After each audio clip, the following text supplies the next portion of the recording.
Welcome into Mock Trial Masterclass, your guide to controlling the courtroom. I'm Luke and I want you to be a mock trial master. Let's talk about how you can make that happen. In a mock trial round, if you're an attorney, cross-examination is your time to shine. It's your time to control the courtroom more than anyone else, and it's your time to be in control. But one of the really important parts to maintaining that control and to maintaining that spotlight is knowing when to quit. Sometimes that means knowing when to quit on a particular line of questions, when it's time for you as the attorney to move on to a new topic with the witness. Sometimes that means knowing when to quit your entire cross-examination. And I have seen a lot of attorneys over the years have what would have been a really good cross-examination go to a really low point because they just didn't know when to quit. They stayed on a particular topic for way too long, or they stayed doing their entire cross-examination for way too long when it should have ended a whole lot earlier than it did. So to make sure that you don't make those same mistakes and that you're prepared to quit on time and exactly when you need to in your next mock trial competition, in this video I'm going to go over my 3 favorite ways to know when it's time to quit during your cross-examination. If you're crossing a witness in your next tournament and one of these 3 things that we're about to go over happens, it's time to stop. And because you'll have these 3 things in the back of your head, you'll know to do just that. So, are you ready to hop in? Let's do it. The first sign that it's time to stop on your cross-examination, again, either stop on a particular topic or line of questions or stop the whole thing if you're at the end of your content, is that you're beating a dead horse. And here's what I mean by that. If you catch yourself asking questions about the same fact over and over and over again, and it's clear that the witness is getting tired of it, and the judge is getting tired of it, and the jury's getting tired of it, it's time to move on. Now, you really want to move on before you get to that point, right? You don't want to get to the point where, everybody's getting tired of it and you probably should have moved on earlier. But here's the thing. A lot of times, attorneys feel like they need to make a big point several times for it to actually land.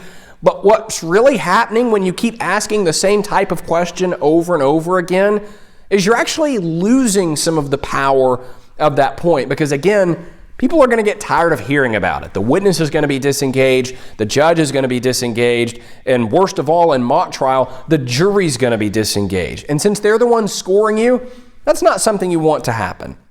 Now, there are times where maybe you have a really big point and you want to emphasize it by asking about that point in a few different ways. That's okay. I'm fine with that if that's planned. But what you don't want to happen is ask the same topic, the same piece of content over and over and over again.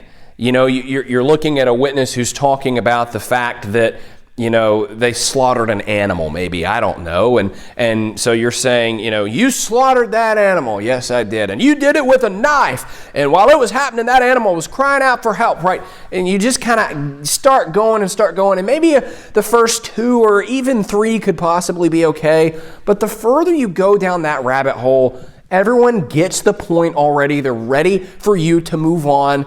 And so you need to do that. You need to give people their wish and move on when you start beating a dead horse on cross. The second sign that it's time to move on, it's time to quit during cross-examination, is that you get a terrible line from one of your witnesses. That's happened to me a few times back when I was competing in mock trial in high school and college. I can think of one time I was cross-examining the vice president of a company who, when I asked him, I said, and you didn't bring such and such records with you to court today because they weren't included in our case packet. His response to that was, yes, because I wanted to save the trees or save the environment, right? Horrible, horrible answer. I can think of another time I was cross-examining an investigator when I was in college, and this particular investigator did not interview anyone as part of their investigation. And so to sort of trap them, I walked up and I said, and an investigator so-and-so, I'm sure you talked to a lot of people during your investigation, me assuming they would have to admit, no, they didn't. And she said, yeah, I did. I was very confused. I'm like, well, who'd you talk to?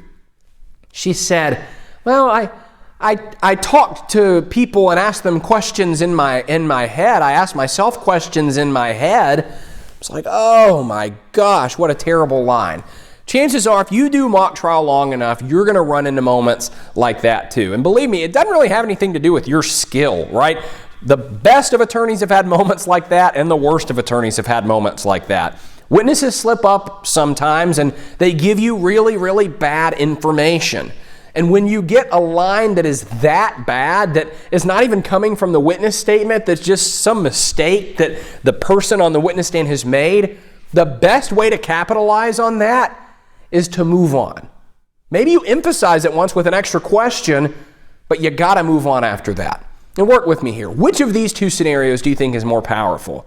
Let's go back to the manager telling me, or the VP telling me that he didn't bring papers to court because of the environment. So I asked the question, I said, you didn't bring these important documents with you to court. You didn't provide them to the jury.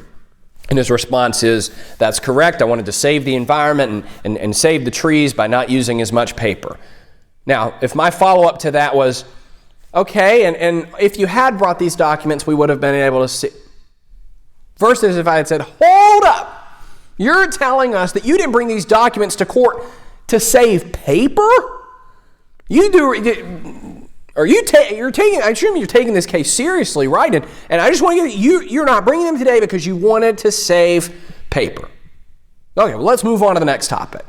Right? Obviously, the second one of those was way more powerful. And so again, yeah, you can punch back on the terrible answer to highlight it and raise it up and make sure the jury understands just how crazy that answer was. But you don't want to do that and then go, now those documents, let's talk about what would have been on those documents. No, it's time to move on at that point. The point has been effectively made. There is nowhere else in that particular line of content you could possibly go that would be better or more persuasive than the jury. And what does that mean? It means it's time to quit right there. So, sign number one that it's time to quit is when you're beating a dead horse, when you're asking about the same topic or question or piece of content over and over. And number two is when the witness gives you a really, really bad line, move on. Before we get into the third sign that it's time for you to move on during your cross-examination, I want to make sure you know that my book, Mock Trial Masterclass, is available for purchase on Amazon. And guys, this is full of basically everything I've learned over my last nearly a decade in competing in and coaching and judging and doing really everything with mock trial. It's got chapters for attorneys and witnesses on all sorts of topics like direct examination, cross-examination, objections, speeches. It's everything you need to know to excel as a mock trial competitor. I like to call it the championship plan that anyone can understand. And if you want to pick up a copy, you can do that by clicking the link in the description on YouTube or in the show notes on podcast platforms. Sign number three that it's time for you to move on during your cross-examination is if you're tempted to swing for the fences, or as I like to say sometimes, asking a home run question. Here's what I mean by that, right? Let's say we have a witness on the stand who is the defendant's best friend, right? That makes them biased, clearly, right? And so you start asking questions that point to that. Now, Mr. Ms. Witness, you actually are best friends with the defendant. You two grew up together. You went to high school together. And just a few weeks ago, you were actually planning to go on a vacation. If this trial wasn't happening right now, you two were going to be at the beach together. Right now, you're following all of those questions that I'm asking, right? They're making sense. You get where I'm going. So do you think I should stop there? Or on the heels of those questions, add in one more like this? Again, I'll ask that last one again. If this trial wasn't happening right now, you two had actually been planning on going to the beach together. You're biased, aren't you? Okay, let's stop for a second. What do we think the witness's response to that is going to be? If it's a witness who's worth much of anything, they're going to balk at that and refuse to give in and start giving all of these explanations for why they're not biased and just bringing you the facts today. That's problem number one with this. Problem number two is that the jury really didn't need you to go there. Because my guess is that as a second ago I was asking these leading questions talking about the witness's bias, you as the viewer sitting watching this video, you were getting the point that this witness was biased, right? You didn't need me to ask that final home run, swing for the fences, tie-up question of, well, you're biased, aren't you? Right? Because you're logical. You can follow the line of question if it's simple enough, which this one was. And the same goes for your jury members, right? They're going to be able to follow your line of questioning. They're going to be able to follow your logic on something like that. And so they don't need you to ask that home run question. Now, I get it. A lot of times when you're just starting out in mock trial, you feel the need to ask that home run question, either because maybe you've seen someone on television do it in a courtroom drama, or because just for whatever reason you feel like if you don't ask that question, the point that you're trying to make is not going to get made and it's not going to be effective. But I promise you, the only way that the point you're trying to make will not be effective, the real way to kill the point you're trying to make, is to ask that home run question. What you want to do on your cross-examinations is you want to ask enough questions to lead right up to the point where you would ask that home run question and then quit.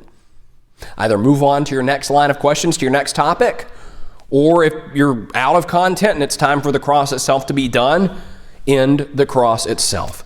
You never want to ask that home run question again because it gives the witness way too much power and the jury really doesn't need it. So that's it, the 3 signs that it's time to quit on your cross-examination. I promise, if you can remember those 3 signs and keep them in your head, and when you see one of them go, oh, okay, that's one of those signs, it's time for me to quit, you're going to quit at just the right time, and your cross-examinations will shoot into the stratosphere and rise to the level of a mock trial master.